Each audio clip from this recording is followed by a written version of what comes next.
Next, o banco digital que faz acontecer. Olá, boa noite. Boa noite. Férias escolares, céu azul e vento. Cenário ideal para uma atividade que se multiplica nesta época do ano. Empinar pipa. Mas a brincadeira que faz a alegria das crianças e até de muitos adultos pode se tornar um perigo mortal. Uma linha como esta, tão difícil de enxergar, quase tirou a vida do Bernardo, de 8 anos. Ele andava de bicicleta quando foi atingido no pescoço. A linha estava esticada, eu não vi a linha, pegou no pescoço, freiei, joguei a bike no chão e encostei e vi que eu conseguia mexer na minha garganta, né? Aí eu chamei socorro. Foi Deus na vida dele, porque foram coisas de milímetros para não catar a veia do pescoço, a artéria. Se tem cerol ou linha chilena, parte da pipa se transforma numa navalha, material extremamente cortante, feito de cola, pó de vidro e fragmentos de minérios. O cerol, ou o cortante, como é chamado, ou mesmo a linha chilena, ela é proibida por lei. E só a linha, por si só, ela já apresenta um risco. Então, essa atividade ela tem que ser realizada onde não exista muitas pessoas trafegando, veículos, motocicletas principalmente, ciclistas. Esses são os principais alvos das linhas. Corre perigo também quem pratica essa brincadeira em área urbana, perto da rede elétrica. Entre janeiro e novembro deste ano, no estado de São Paulo foram registradas 1.681 ocorrências envolvendo pipas que ficaram enroscadas em fios e cabos de energia. 5 casos por dia. Além de comprometer o fornecimento de energia da região afetada, crianças e adolescentes estão sujeitos a choques. São descargas de alta voltagem. Basta olhar para o alto na periferia de São Paulo para encontrá-las coloridas, empinadas e numerosas nas férias escolares. Onde tem o morro aqui, eles sobem e vão empinar a pipa. É muito arriscado. Criança encantada com o céu se esquece dos perigos do chão. Ela se desloca em virtude do movimento da pipa e por vezes ela está em cima de uma laje e cai. Então ela cai de altura, ou então ela está próxima à rodovia ou a uma avenida muito movimentada, ela acaba invadindo a faixa de rodagem e é atropelada. Então esses acidentes são extremamente comuns, são perigosos e levam à morte. Veja agora outros destaques do dia. Ministério Público denuncia à Justiça ameaças contra funcionários da Anvisa. Fiocruz defende imunização de crianças para aumentar total de brasileiros vacinados. Variante Ômicron já é dominante nos Estados Unidos e Prefeitura de Nova York oferece $100 a quem tomar dose de reforço. Congresso discute o orçamento para 2022 com previsão de aumento aos policiais federais. E na série especial, como uma investigação de tráfico de drogas levou a uma quadrilha do golpe do amor.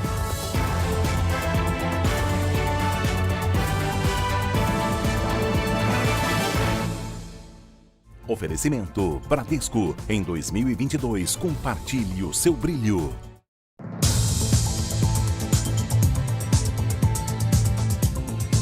No Rio de Janeiro, a polícia fechou uma fábrica clandestina de anabolizantes irregulares. Um dos 3 presos tentou fugir com a família em um carro importado no momento da operação. Para não chamar atenção, o quarto apertado em uma casa na zona oeste do Rio tinha proteção acústica.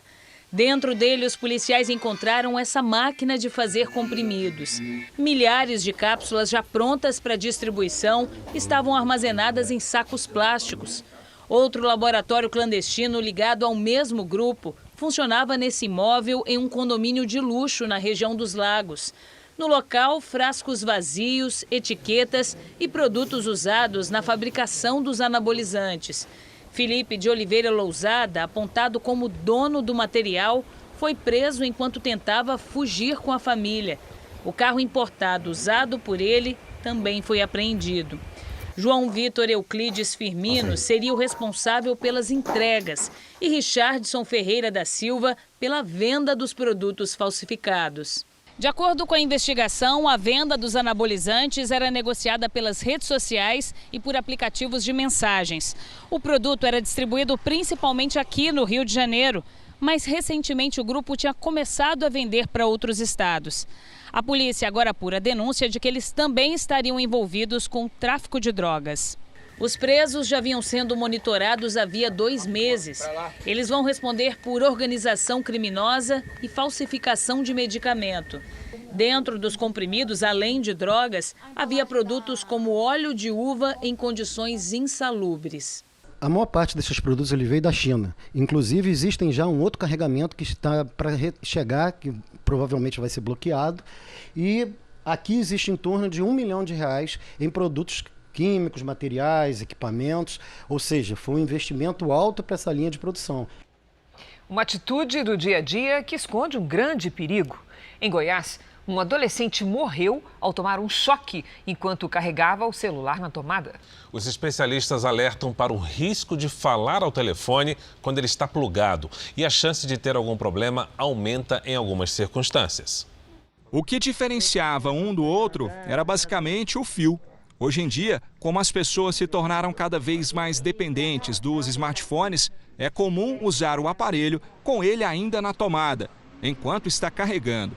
Muita gente sabe dos riscos, mas usa mesmo assim. Esse risco de choque, a tendência é ir para a terra, então a pessoa se torna um condutor. Então ela vai levar um choque elétrico.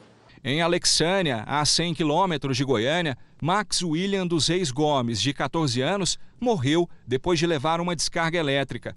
O adolescente estaria usando o celular que estava sendo carregado e ainda conectado numa extensão. Todos os anos, brasileiros morrem vítimas de descargas elétricas causadas por celulares que estavam sendo carregados.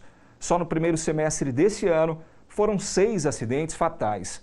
Os riscos aumentam muito se o aparelho estiver conectado numa extensão, se o carregador não for original e, principalmente, se a pessoa estiver usando um fone de ouvido de fio.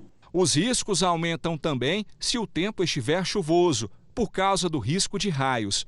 Agora, se a bateria estiver acabando e for inevitável usar o celular, a solução é usar um carregador portátil. Repare só neste aparelho que detecta tensão. Esse é o barulho quando o celular está carregando na tomada. Com o carregador portátil, a tensão é tão baixa que nem é detectada. O carregador portátil, ele é menor tensão, então ele não ocasiona risco de choque elétrico devido a ter baixa tensão ou baixo potencial elétrico na mão da pessoa. A Polícia Federal concluiu que a Anvisa sofreu ameaças durante o processo de aprovação da vacina para crianças. Identificou o autor das mensagens. Ele foi denunciado pelo Ministério Público Federal. As primeiras ameaças chegaram em outubro por e-mail. No texto, o suspeito dizia que poderia matar quem atentasse contra a vida de seu filho. Na época, a agência começava a debater a vacinação de crianças de 5 a 11 anos contra a Covid-19. O Ministério Público encaminhou o caso para a Justiça. Nesta segunda-feira, a Polícia Federal abriu mais um inquérito por causa de outras ameaças feitas à Anvisa. Desde a sexta-feira, a agência recebeu mais de 130 intimidações. E no noticiário internacional, a Prefeitura de Nova York ofereceu um prêmio de $100, mais de R$570, de acordo com o câmbio de hoje, a quem tomar a dose de reforço da vacina contra o coronavírus daqui até o ano novo. É uma das tentativas de conter a variante Ômicron, que já é dominante no país, responsável por 73% das novas infecções. O prefeito de Nova York, Bill de Blasio, anunciou o incentivo. Get that $100 incentive. Imagine ganhar R$ 573 para tomar a dose de reforço da vacina contra a Covid até o dia 31 de dezembro. 62% dos americanos estão completamente vacinados. 73% tomaram ao menos uma dose e 18% receberam uma dose de reforço. Diante da proximidade das festas de fim de ano, além da vacinação, as autoridades de saúde oferecem testes de Covid de graça. Nos locais, longas filas têm se formado, seja a pé ou de carro. Além disso, medidas de restrição foram retomadas. Nesse restaurante, na capital, Washington, o jantar é servido do lado de fora. Para este funcionário, a segurança é prioridade. E o detalhe é que os Estados Unidos acabaram de entrar no inverno. Hoje, o presidente americano Joe Biden tentou acalmar a população e disse que aqueles que estiverem vacinados e seguirem as medidas de prevenção adequadamente podem sim aproveitar as festas de fim de ano com a família e os amigos. E ressaltou que o país está mais preparado agora para enfrentar a doença, com mais ventiladores e equipamentos de proteção e segurança disponíveis. E nas últimas 24 horas, Estados Unidos e Israel registraram as primeiras mortes provocadas pela variante Ômicron. O governo federal realizou hoje um leilão de energia que movimentou mais de 57 bilhões de reais. As empresas contratadas devem investir cerca de 6 bilhões de reais em usinas térmicas. O objetivo é evitar que falte energia no futuro, mesmo se a falta de chuvas baixar o nível dos reservatórios. Quando o consumo de energia aumenta muito ou a geração fica mais difícil por falta de chuvas para manter os reservatórios das hidrelétricas, a operação das usinas termoelétricas costuma ser a solução. O leilão realizado hoje foi para contratar empresas que garantam esse fornecimento extra a partir de 2026. Uma reserva de energia para ser usada se houver necessidade. É o que a gente chama de 100% flexíveis, ou seja, eles ficam ali desligados e são acionados sempre que o operador do sistema entender que elas são importantes para garantir digamos assim, o atendimento da demanda nesses momentos. 132 projetos concorreram. 17 empresas venceram, cobrando um valor em média 15% abaixo do preço máximo que havia sido estipulado pelo governo. Vão produzir energia a partir de gás natural, diesel, óleo combustível e bagaço de cana. Os vencedores do leilão vão investir quase 6 bilhões de reais em ampliação e construção de usinas. Com estes projetos, poderão fornecer energia equivalente a 1/3 da capacidade de produção da hidrelétrica de Itaipu. Quando o acionamento das termoelétricas acontece para evitar racionamento ou apagões, o resultado é aumento da tarifa, com a implantação das bandeiras vermelhas na conta. Isso explica, em parte, a alta na conta de energia nesse segundo semestre. Para a Câmara de Comercialização de Energia Elétrica, o novo modelo de contratação, firmado com o leilão de hoje, vai beneficiar os consumidores. Em 2026, se tivermos necessidade de usar essas térmicas, e para isso que elas foram contratadas, o custo vai ser muito menor do que ele foi agora em agosto e setembro deste ano. Veja ainda hoje. Comissão do Congresso aprova reajuste para policiais federais e quase 5 bilhões de reais para o fundo eleitoral. Na série especial você vai saber como funciona a organização criminosa que já fez centenas de vítimas com o golpe do amor na internet. E logo mais às 10h45 da noite, não perca a segunda parte do Família Record, o especial de fim de ano mais esperado da Record TV.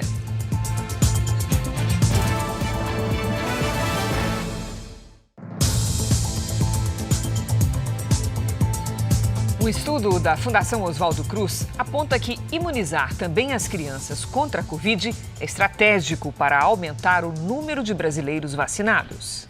Juliana descobriu por acaso que Luiz Felipe, de 5 anos, já havia tido Covid.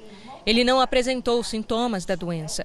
Nós descobrimos que ele teve a Covid por conta de um exame que nós fizemos de sangue. Eu levei o exame na pediatra e ela falou que provavelmente ele teve contato com o vírus recentemente. Isso foi em dezembro do ano passado.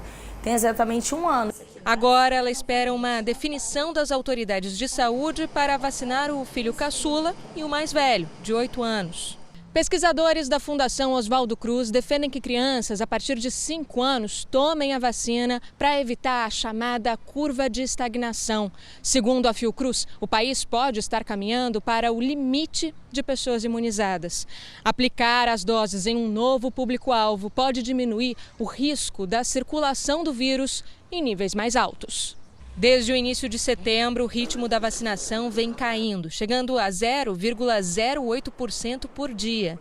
Hoje, quase 75% da população já tomou a primeira dose da vacina. A Fiocruz aponta que, além dos maiores de 5 anos, a imunização precisa chegar para quem vive longe dos grandes centros. Na semana passada, a Agência Nacional de Vigilância Sanitária aprovou o uso da vacina da Pfizer em crianças com idade de 5 a 11 anos. O Ministério da Saúde disse que até o início de janeiro deverá decidir se libera a imunização. A vacina é eficaz e segura. A gente tem um longo período de testes com relação à vacina para garantir que elas de fato funcionam bem entre as crianças. E esses mesmos testes também procuram trabalhar com a ideia de segurança. Então, eles afirmam que, de fato, é uma vacina segura. A vacina originalmente aplicada em adultos sofreu adaptações para ser aplicada no corpo da criança, de forma que ela garanta uma resposta imune adequada e que também não ofereça riscos a essa criança. Juliana torce para que chegue logo a vez do Luiz Felipe e do Carlos Eduardo. Eu acho que é um ato de responsabilidade você vacinar seus filhos e você se vacinar em prol do outro, né? Quando você se vacina, não é só por você está pensando no próximo. A Agência Nacional de Aviação Civil aprovou hoje os estudos finais da 7ª rodada de concessões de aeroportos. Poderão ser repassados à iniciativa privada já no primeiro semestre do ano que vem 16 terminais, entre eles o de Congonhas, em São Paulo, e o Santos Dumont, no Rio de Janeiro. Esses documentos serão enviados ao Tribunal de Contas da União, que precisa aprovar o projeto. Esse é um dos destaques do portal R7. Para ler essa e outras notícias, basta acessar r7.com. Vamos agora com a opinião do Augusto Nunes. Boa noite, Augusto. Boa noite, Cris. Boa noite, Fara. Boa noite a você que nos acompanha. Nas ditaduras, o tirano no poder obriga a população a fingir que é feliz. Embora sufocados pelo assassinato das liberdades democráticas, os oprimidos fazem de conta que vivem no melhor dos mundos, graças ao líder que tudo sabe e tudo vê. Na contramão das tradições, Kim Jong-un, ditador da Coreia do Norte, resolveu inovar. Em homenagem ao 10º aniversário da morte do pai e também ditador, o filho extremoso decidiu que durante 11 dias os habitantes do país não poderão emitir qualquer sinal de alegria. Nesse período, estará a um passo da cadeia quem, por exemplo, consumir bebidas alcoólicas, der risadas ou mesmo esboçar um sorriso. É provável que gargalhadas sejam punidas com a prisão perpétua. Curiosamente, a ideia do ditador vai liberar a população para mostrar seu rosto verdadeiro, que oculta por instinto de sobrevivência. Pelo menos por 11 dias, os norte-coreanos poderão deixar claro que quem vive na mais antiga ditadura do planeta não tem nenhum motivo para ser feliz. A ditadura de Nicolás Maduro sofreu uma derrota na Corte Suprema do Reino Unido. O país sul-americano guarda uma reserva em ouro no Banco da Inglaterra. Mas como o regime não é reconhecido pela Grã-Bretanha, Maduro não terá acesso aos recursos. Para o Reino Unido, o líder oposicionista Juan Guaidó, que se proclamou presidente da Venezuela, é o governante interino do país. Dessa forma, só ele teria acesso ao fundo depositado no Banco da Inglaterra. Nicolás Maduro argumenta que a Grã-Bretanha reconhece sua legitimidade, já que mantém uma embaixada no país. Mas a principal corte do Reino Unido decidiu hoje que não pode interferir em assuntos de jurisdição internacional. Em tese, a decisão dá a Juan Guaidó o direito de fazer transações com ouro, avaliado em US$ 1 bilhão, o equivalente a mais de 5,5 bilhões de reais. A justiça britânica decidiu que o emir de Dubai deverá pagar uma quantia bilionária para a ex-mulher e os filhos. O tribunal estabeleceu uma indenização de US$ 725 milhões. A quantia equivale a mais de 4 bilhões de reais. É a maior já concedida por um tribunal do Reino Unido. A princesa Raya era uma das 6 esposas de Mohammed Al Maktoum. Há 2 anos, ela fugiu de Dubai e entrou com uma ação protetiva contra assédio e ameaça. O emir também foi condenado no ano passado pelo sequestro de 2 filhas. Veja a seguir: Ministério da Justiça cobra a empresa aérea por passageiros prejudicados com voos suspensos. E na série especial, como uma investigação sobre o tráfico de drogas desvendou uma quadrilha que aplicava o golpe do amor.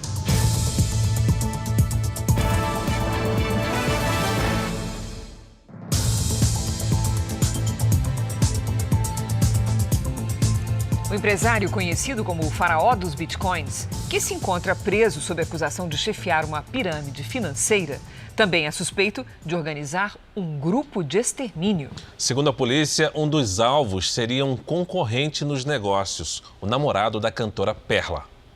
Aos 23 anos, ele ostenta uma vida de luxo. Patrick Abraão se apresenta como empresário, um investidor em moedas digitais como os bitcoins. Vamos focar em algo que realmente pode mudar na nossa vida e eu tenho certeza que isso é o mercado de criptoativos. O jovem com mais de 1 milhão de seguidores em uma rede social é namorado da cantora Perla. Patrick era um concorrente de outro investidor, Glaidson Acácio dos Santos, que está preso desde agosto, suspeito de chefiar um esquema ilegal de pirâmide financeira. Mas, segundo as investigações, os negócios do conhecido faraó dos bitcoins iam além do mercado financeiro. A polícia suspeita que ele tem organizado um grupo de extermínio dos concorrentes na cidade de Cabo Frio. Patrick Abraão seria um dos alvos. Ele começou a pressionar os concorrentes, assustar, amedrontar, ameaçar. Ele era garçom e ele teve uma ascensão muito rápida, meteórica. Eu acredito que isso tenha subido a cabeça dele. No telefone celular de Glaidson, a Polícia Federal encontrou conversas entre ele e funcionários de confiança que fariam parte do grupo de extermínio. As investigações sugerem que Glaidson sabia todos os passos dos concorrentes. Ele teria enviado um dos matadores de aluguel até uma palestra em Cabo Frio, onde o noivo da cantora Perla, Patrick Abraão, estava. A suposta organização do atentado não foi para a frente. Patrick e Perla viajaram para Portugal em meio a rumores de que a empresa de investimentos não estava pagando os clientes. O casal nega que tenha fugido do país. Nós temos sim passagem de volta. Não compete aqui falar o dia exato que a gente vai voltar, não tem necessidade disso. Eu tenho mais de 5 mil pessoas que trabalham só em Portugal comigo. E devido à pandemia eu não pude dar assistência, não pude estar aqui dando uma atenção. E aí nós decidimos conciliar, né? Na semana passada, Glaidson virou réu no processo que investiga a tentativa de homicídio de um investidor na região dos Lagos. Glaidson ainda é acusado de ser o mandante do assassinato de Wesley Pessano, morto a tiros em agosto desse ano. O jovem de 19 anos, que estava em um carro de luxo na cidade de São Pedro da Aldeia, também era um investidor de criptomoedas. A polícia prendeu o suspeito de ter participado do crime há 4 meses. Ele teria recebido de Glaidson R$40 mil para matar o concorrente. Glaidson já responde pelos crimes de lavagem de dinheiro, promoção de pirâmide financeira, tentativa de homicídio e homicídio. Nós procuramos a defesa de Glaidson Acácio dos Santos e o empresário Patrick Abraão, mas não tivemos resposta. O Ministério da Justiça e a Agência Nacional de Aviação Civil cobraram da empresa aérea Itapemirim soluções para os passageiros prejudicados com a suspensão dos voos da companhia. A Itapemirim afirma que está encaminhando o reembolso dos valores pagos pelas passagens. A Gabriela e o Vitor sonhavam com um Natal em família. Compraram com antecedência passagens de Brasília para Salvador. Iriam viajar pela Ita Transportes Aéreos, mas estão vivendo um pesadelo. Sentimento de tristeza, né? Que a gente passa assim, o ano inteiro esperando, acho que final de ano é... Esperando ter um reencontro pós-pandemia, depois de 2 anos, e aí vem essa notícia aí, né? Que vai ter que adiar mais ainda esse encontro que a gente estava tão esperançoso. A Itapemirim anunciou a suspensão dos voos na sexta-feira. Passageiros como a Gabriela e o Vitor têm encontrado dificuldades para conseguir realocação em outras empresas aéreas. O Procon já se manifestou e disse que milhares de pessoas foram prejudicadas. Este especialista também acredita que o problema só será resolvido nos tribunais. Esses gastos todos vão poder ser ressarcidos posteriormente em uma ação judicial que vai ser necessária contra a ITA, porque ela não vem respeitando nenhuma autoridade brasileira e vem deixando os seus consumidores na mão. O Ministério da Justiça e Segurança Pública notificou hoje a Itapemirim a prestar esclarecimentos sobre as principais razões da paralisação de suas atividades. A Agência Nacional de Aviação Civil determinou o restabelecimento dos canais de atendimento e o envio de dados sobre a quantidade de passageiros afetados e o plano de ações da empresa para solucionar os casos. Em nota, Itapemirim informou que já processou quase 8 milhões de reais em pedidos de reembolso junto às operadoras de cartão de crédito.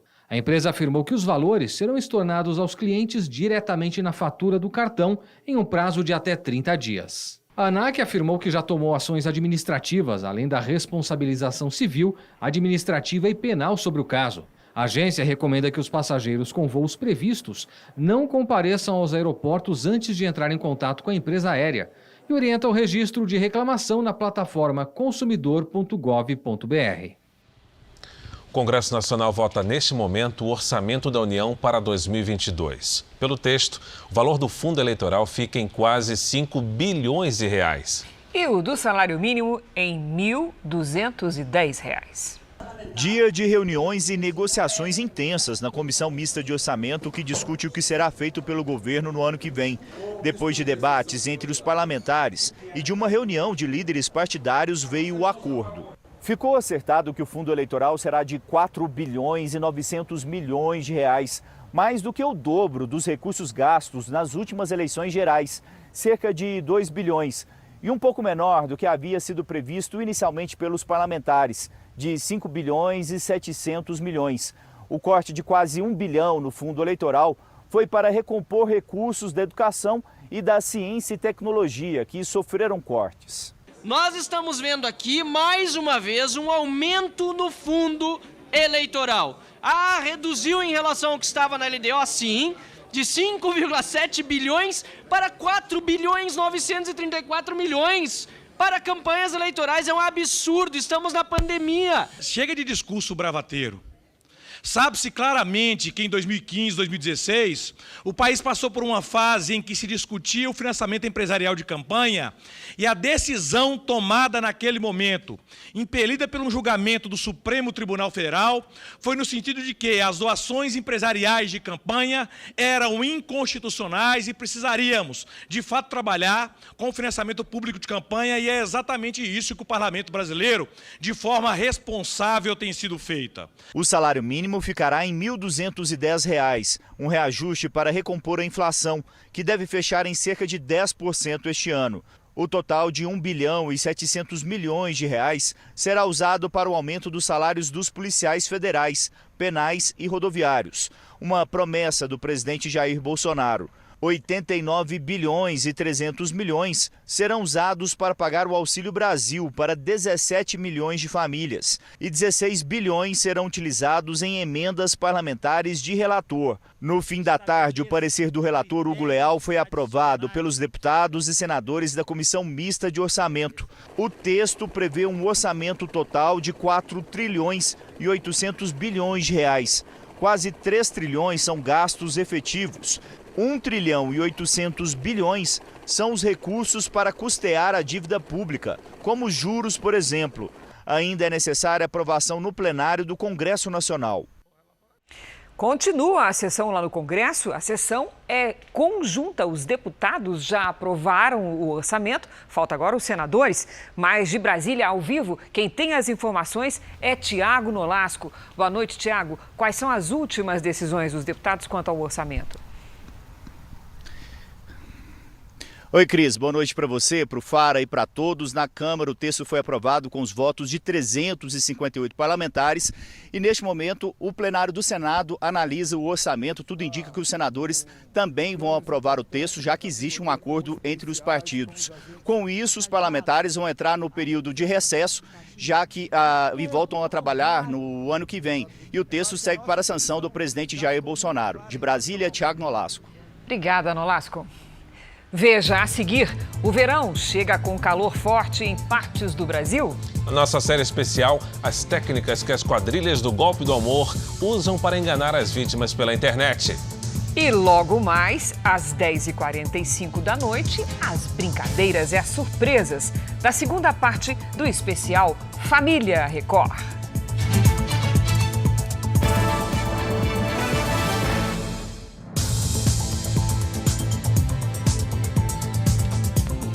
Um ataque hacker apagou quase 100 mil registros do sistema eletrônico da Polícia Rodoviária Federal. A invasão cibernética pode ter contado com a ajuda de funcionários.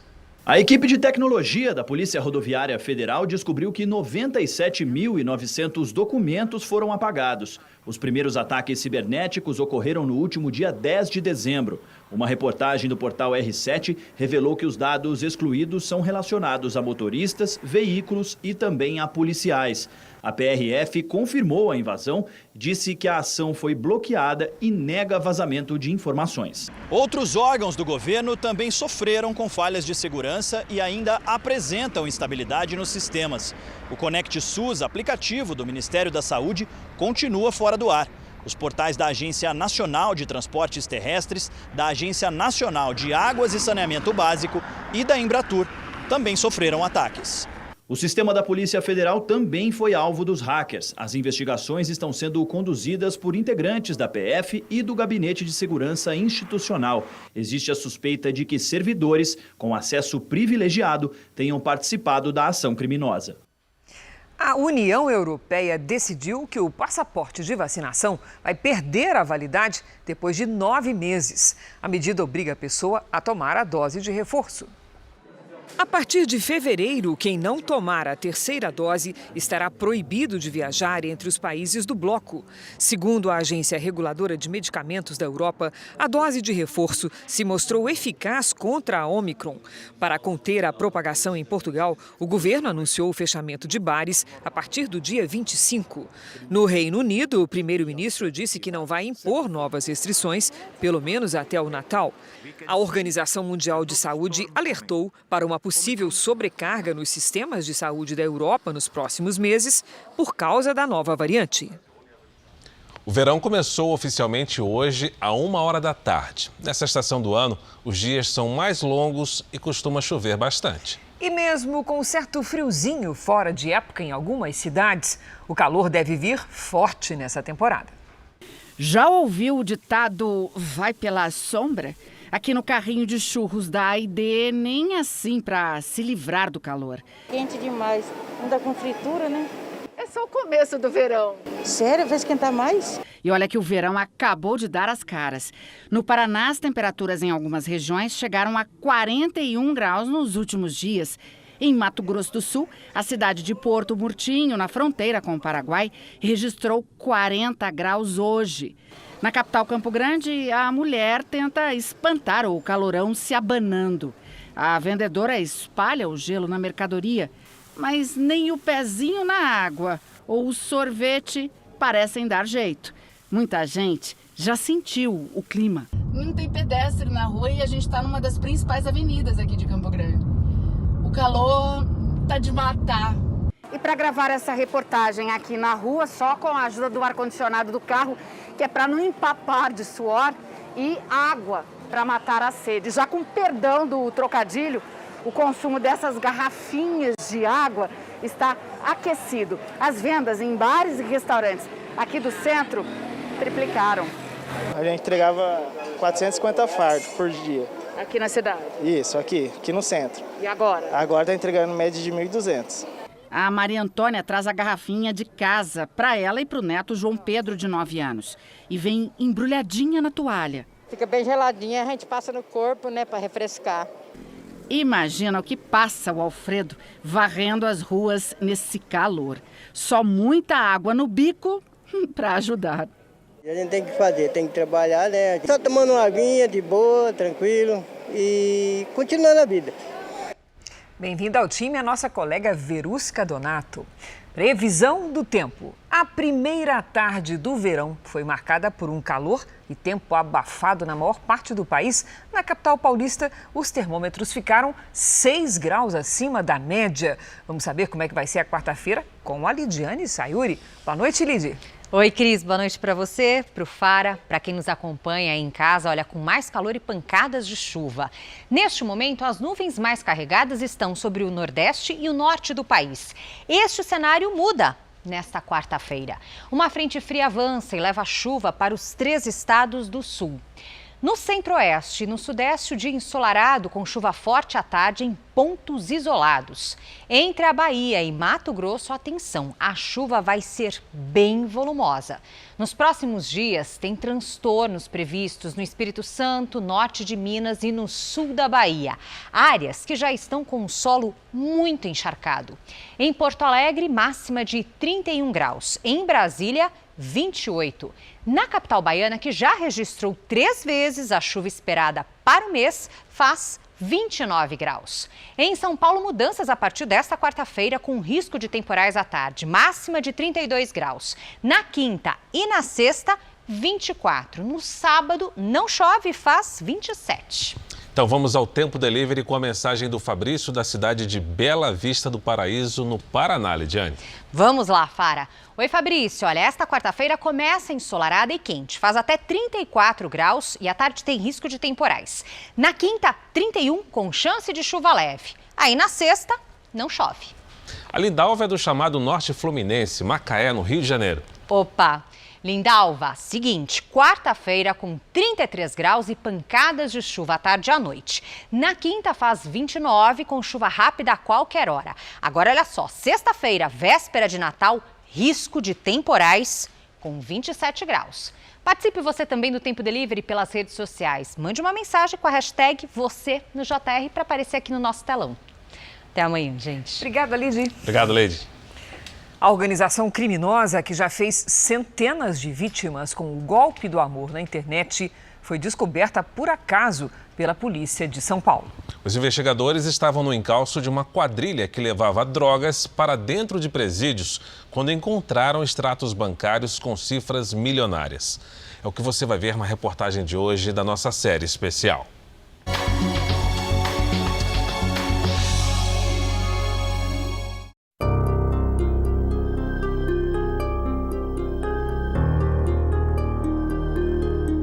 Fotos reais viram personagens de uma ilusão e rendem milhões a criminosos virtuais. A farsa criada na internet já enganou centenas de pessoas no Brasil. Este homem, que não quer mostrar o rosto, caiu no golpe, seduzido em um site de relacionamento por uma mulher que nunca viu. Perdeu quase 20 mil reais. Me deixei levar por essas conversas, né?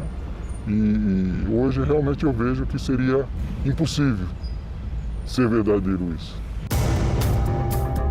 Investigadores da Polícia Civil de Presidente Prudente, no interior de São Paulo, desconfiaram de uma troca de mensagens no celular de uma mulher e descobriram um esquema milionário de golpes pela internet. Na verdade, a equipe investigava uma organização que colocava drogas e celulares por drones em presídios. Houve essa operação com prisão de dezenas de pessoas. Na análise do material apreendido, tinha um alvo, uma mulher, onde o celular nós verificamos prints com vários extratos de depósitos que destoavam dos valores ali investigados. Com base nesse encontro fortuito, um novo inquérito policial foi instaurado para compreender o que significavam esses extratos. A polícia passou a seguir os suspeitos nas redes sociais. No mundo virtual, eles se passam por qualquer um. Os golpistas montam perfis falsos e se aproveitam da fragilidade de pessoas que estão atrás de um grande amor. Foi o que aconteceu com este homem que se interessou por uma soldado americana em missão na Síria, um dos lugares mais perigosos do mundo. Teve alguns momentos mesmo que até pedi para que fizesse chamada de vídeo, essas coisas, onde ela falava que não podia, porque como ela poderia estar sendo vigiada, então ela falou, realmente a gente pode estar sendo rastreado e não pode. No perfil, Bárbara era uma mulher bonita e atraente, com a história de que tinha um dinheiro para enviar ao Brasil.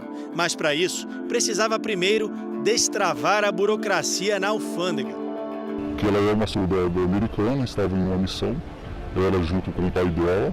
O pai dela, né, em uma das missões lá, ele perdeu a vida e tinha ganhado um dinheiro, um valor alto lá na faixa, acho que 900 mil dólares, e que ela precisava de fazer o translado do pai dela para os Estados Unidos. Mas só que antes disso ela precisava de alguém, de algum amigo, para tirar esse dinheiro de lá.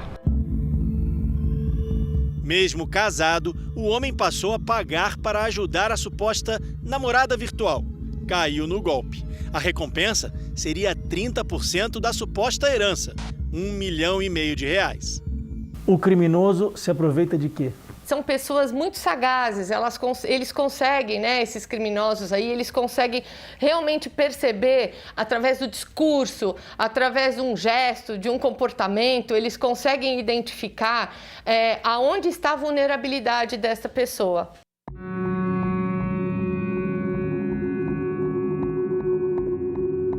Na denúncia do Ministério Público de São Paulo, ao qual o Núcleo de Jornalismo Investigativo da Record TV teve acesso, os promotores relatam em detalhes como funciona a estrutura da organização criminosa. Segundo a denúncia do Ministério Público, os nigerianos construíram uma organização definida com divisão de funções. Os chamados Yahoo Boys, o Shena Madu e Donald Arrizi, o Benghazi, são suspeitos de comandar as ações do grupo e garantir o lucro da quadrilha. Os fake lovers, amantes falsos em português, são integrantes de confiança, nigerianos que criam os perfis falsos e seduzem as vítimas pela internet. O mais conhecido deles é Chibuike Ofor, o Chiboy. Há também os oficiais nigerianos que se passam por diplomatas e funcionários da alfândega. Os recrutadores aliciam as correntistas e os operadores, aqueles que recebem o dinheiro ilegal e repassam para a quadrilha. São irmãos, mães, primos, vizinhos, melhores amigos, namorados destes recrutadores. Então, cada recrutador tem aí uma planilha de inúmeras, dezenas de contas de pessoas muito próximas. A conversa que você vai ouvir agora também foi gravada pela polícia com autorização judicial. Duas integrantes da quadrilha falam sobre a divisão do dinheiro dos golpes. Uma delas aparenta se sentir culpada pelos crimes. Às vezes eu fico pensando assim, a gente prejudica um monte de gente, a gente prejudica, as mulheres até se matam, chega a se matar, entendeu? Aconteceu com a mãe de uma jovem que nos contou a história por mensagem de voz. Aí já estava fazendo 6 meses que ela estava injetando dinheiro nele. Exatamente eu não sei quanto que foi que ela deu para ele, mas ela estava fazendo vários empréstimos, estava correndo atrás de um monte de gente, todas as economias dela foram para isso. Meu cunhado ligou contando que eles tinham pego o celular, que ela estava falando de novo com os caras e que já tinha, naquele dia, ela tinha dado 21 mil reais pro cara. E aí tiraram o celular dela, ela pensou que tiraram o grande amor da vida dela da frente dela. Ela falou, você não vai devolver meu celular, você vai ver só. O suicídio é sempre multifatorial. Ele nunca vai acontecer por uma única causa ou um único fator. Ele vai ter relação com questões sociais, culturais, econômicas, psicológicas, psiquiátricas. A desilusão amorosa é um desses fatores, né? E ela pode ser um gatilho, ela pode ser uma gota d'água. Mas o que a gente tem que entender é que, assim, não é só a desilusão amorosa que vai causar um suicídio. A mulher, que mora na Bahia, nunca registrou ocorrência na delegacia por vergonha do que aconteceu. Ela se apaixonou por um suposto estrangeiro que conheceu num site de relacionamento e passou a acreditar na história contada por ele. Que ele era um francês de 56 anos, viúvo, e que ele era um comerciante de perfumes. Foi assim que ele se apresentou. Assim que ganhou confiança, o golpista anunciou uma viagem para comprar perfumes no Marrocos. No dia de sábado, ele deixou uma mensagem. Eu converso com você durante a viagem. Quando foi na segunda-feira, olha o que ele falou para eu. Que ele tinha chegado na cidade, no Marrocos, em Marrakech, e que ele percebeu que ele tinha sido roubado e que ele estava passando por apuros. Eu fui passar o meu cartão para pagar a conta do hotel e o cartão estava bloqueado. Eu não sei o que fazer. A mulher enviou dinheiro para ajudar em uma burocracia na alfândega e perdeu R$120 mil. Uma grande desilusão amorosa mesmo, haja vista que parte dessas vítimas elas tentam contra a própria vida, outras precisam de ajuda psicológica e muitas delas deixam de registrar por vergonha. Jornal da Record termina aqui. À 00:30 tem mais Jornal da Record.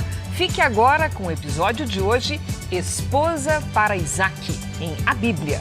A gente se vê amanhã e eu espero você no Família Record. Excelente noite, até amanhã.